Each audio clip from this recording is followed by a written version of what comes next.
הקדוש ברוך הוא אמר לפנחס, אתה קנאי בן קנאי, אתה קינית קנאת השם, לכן מידה כנגד מידה בגלל הקנאה שלך, אתה תזכה להיות מה?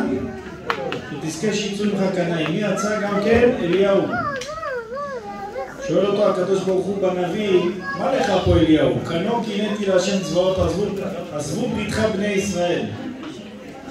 אומר הרב, ידוע שבברית מילה אנחנו אומרים, זה כיסא אליהו הנביא, זכור לטוב. אם תסתכלו טוב, על אף טענה, על אף אמורה, אפילו על רבי שמעון בר יוחאי לא אומרים זכור לטוב. למה רק על אליהו הנביא אומרים זכור לטוב? פעם שאלתי את השאלה הזאת, אז מישהו אמר לי, כתוב במגילה, גם חרבונה זכור לטוב. יפה מאוד. זה מה שזה אליהו. תוספות אומרים שזה אליהו, הנביא, במסכת מגילה, נכון? חרבונה זכור לטוב זה אליהו הנביא. למה כתוב עליו זכור לטוב? מה העניין? ידוע שיש מחלוקת בין הזוהר הקדוש לבין פרקי דרבי אליעזר. לפי הזוהר, הקדוש ברוך הוא נתן לאליהו הנביא עונש. כל ברית מילה שיהיה אתה צריך לבוא. מה העונש בזה? אומר הבן איש חי, יפה, בן איש חי מביא מעריץ צמח, בעוד יוסף חי רשות, מביא שידוע שקודם כל פעם שאליהו הנביא יורד הוא מפסיק את החידושים של המתיחתא דרקיע. זה תירוץ ראשון, לכן זה העונש. התירוץ השני, לפעמים יש 100 בריתות בעונה בשעה 3. איך אליהו הנביא מגיע לכולם? נשמה שלו מתפרקת לניצוצות, וזה קשה עליו הדבר הזה להתפרק, לכן זה העונש. לעומת זאת, הפרקי דרבי אליעזר כותב שזה שכר בשבילו, לא עונש. למה? אמר לו הקדוש ברוך הוא, אתה מקנא על הברית, חייך שלא יעשו ברית מילה עד שתגיע. לכן נתן לו שכר. עכשיו יש גמרא בסוף מסכת סנהדרין, שם הגמרא אומרת שאחד האמוראים מסר שיעור לתלמידים שלו ואמר להם שאליהו הנביא הוא קפדן. למה הוא קפדן? אמר להם שאחיו, הרי היה אחד שהיה רשע, קראו לו חיאל בית האלי.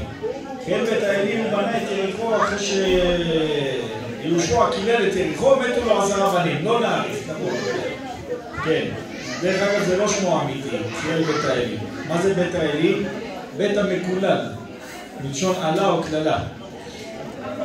אז הוא הלך איתו ואמר לו, תראה, אומר לו אחיו לאליהו הנביא, אחיו המלך, אומר לו, תראה מה זה. אני המלך, אתה הנביא, בוא נלך לנחם את חיאל. בדרך הוא אומר לו, תראה מה זה.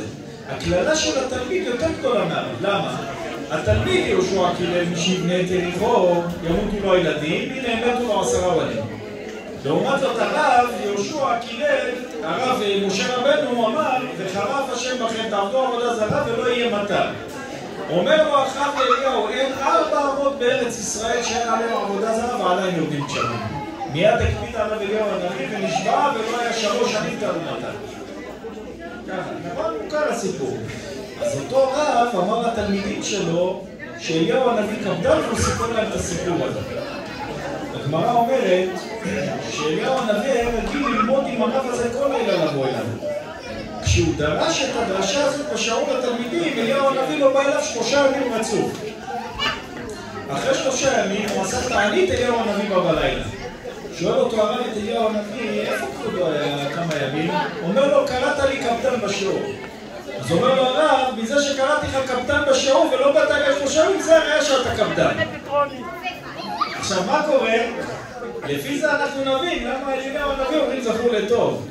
בגלל שאליהו הנביא קפדן ואנחנו מפחדים שהוא לא יבוא לברית, הוא יקפיד עלינו, לכן אנחנו אומרים זה כיסא אליהו הנביא, זכור לטוב לפי הזוהר, לפי הפרקי דרבי אליעזר שזה שכר בשבילו ולא עונש. כי אם נגיד שזה עונש יקפיד עלינו ולא יבוא.